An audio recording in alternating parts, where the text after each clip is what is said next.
Akhirnya yang ditunggu-tunggu datang juga guys. Jadi kan memang dalam beberapa waktu ke belakang itu banyak informasi bahwa Honda Beat ini akan melakukan perubahan ya.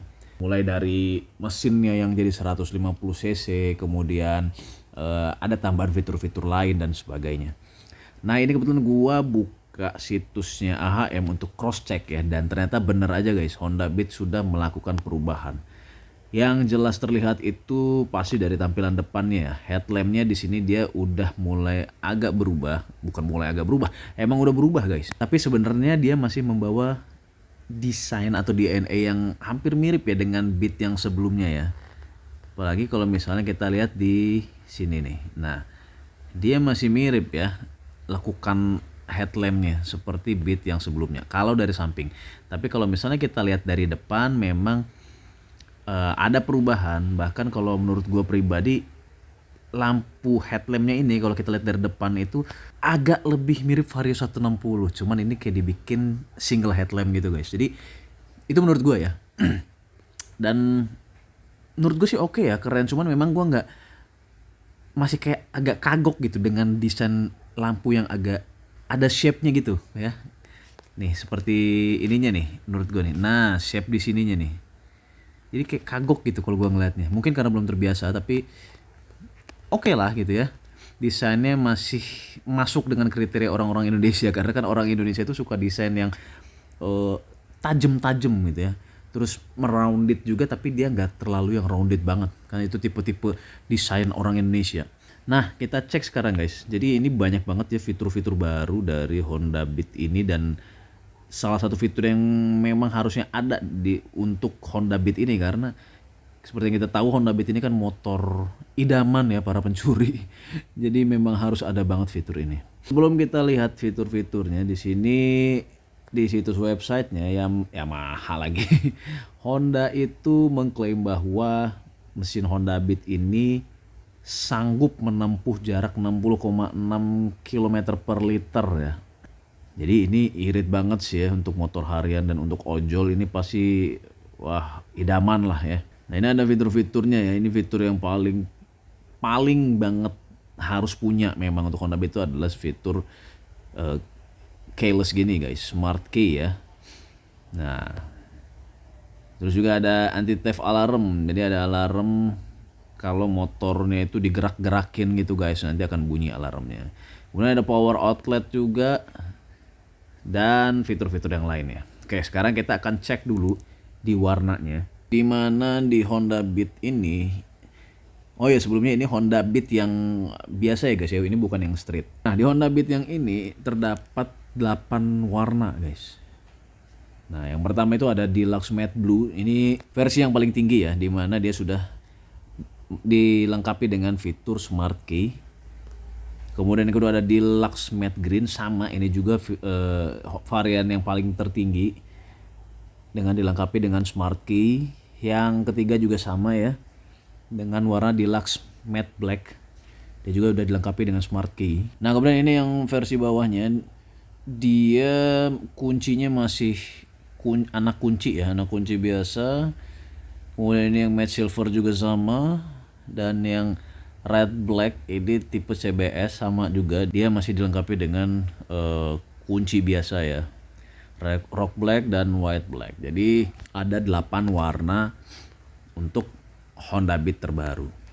Nah ini fitur-fitur Honda Beat kita akan coba cek ya. Pertama ini dari LED-nya. Nah ini seperti yang gue bilang guys, lampunya ya, dia mengalami perubahan. Terlihat jelas kalau dari depan, tapi kalau dari samping itu shape-nya masih mirip-mirip seperti Honda Beat yang sebelumnya. Kemudian dari bagasinya sih hampir sama lah ya, seperti varian sebelumnya 12 liter. Ini juga sama. Ini udah jadi fitur wajib ya buat Honda. Nah kemudian ini ada power charger. Power charger 12 watt ya, tapi ini dia bukan type E gitu guys kalau nggak salah. Agak beda memang ya. Biasanya Honda tuh selalu bikin fitur itu yang langsung pakai type E guys, USB type E. Tapi ini dia harus ada adaptornya lagi. Jadi kayak ya aneh gitu. Karena biasanya yang pakai adaptor gitu Yamaha ya. Kemudian ini ada functional hook. Nah, untuk ini sih ya hampir sama lah ya seperti motor-motor sebelum-sebelumnya. Nah, ini ada smart key system. Oh iya, sebelumnya. Nah, ini di Honda Beat ini jadi di laci bagian kanannya itu sekarang udah ada tutupnya, guys. Tapi ini sebenarnya tutupnya pun meskipun ada tutup ya, dia cuman untuk menutup si power outlet ini. Jadi nggak ada yang bisa disimpan sebenarnya.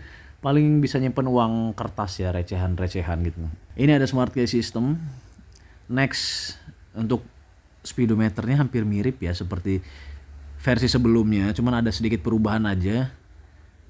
Kemudian, nah petugas pengunci rem. Nah ini yang selalu gue bilang kalau Honda itu kayak agak gimana ya. Menurut gue lebih oke Yamaha sih kalau untuk pengunci remnya dibanding Honda. Dan yang terakhir ya ini kombinasi speedometernya antara digital dan analog.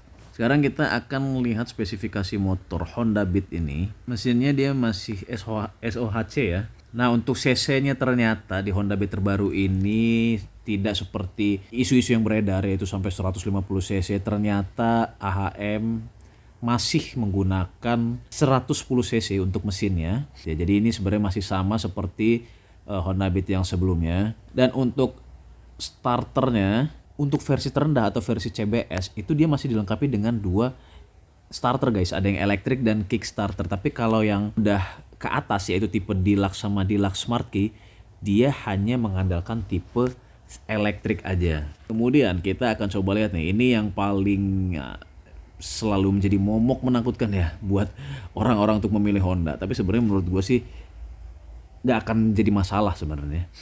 Rangkanya ternyata dia masih menggunakan ESAF guys, Enhanced Smart Architecture Frame ya. Menurut gue rangka ini pasti akan terus dipakai Honda deh, karena memang kelebihan dari rangka ini dia lebih ringan ya.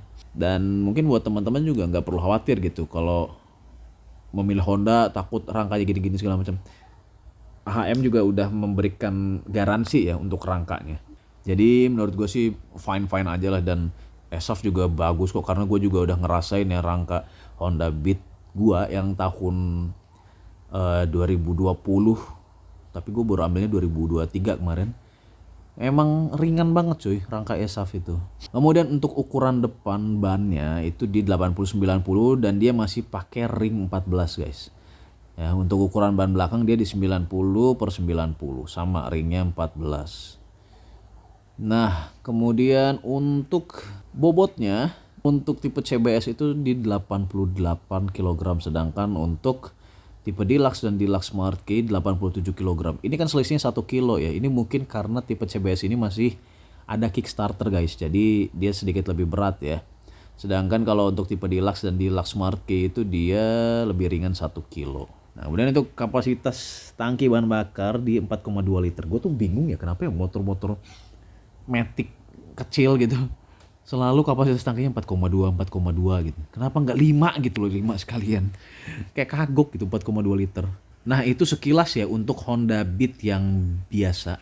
Sekarang kita akan cek si kembarannya guys. Nah justru gue mah lebih suka kembarannya ini loh guys. Karena nggak tahu ya, ini kayak lebih keren aja gitu menurut gue.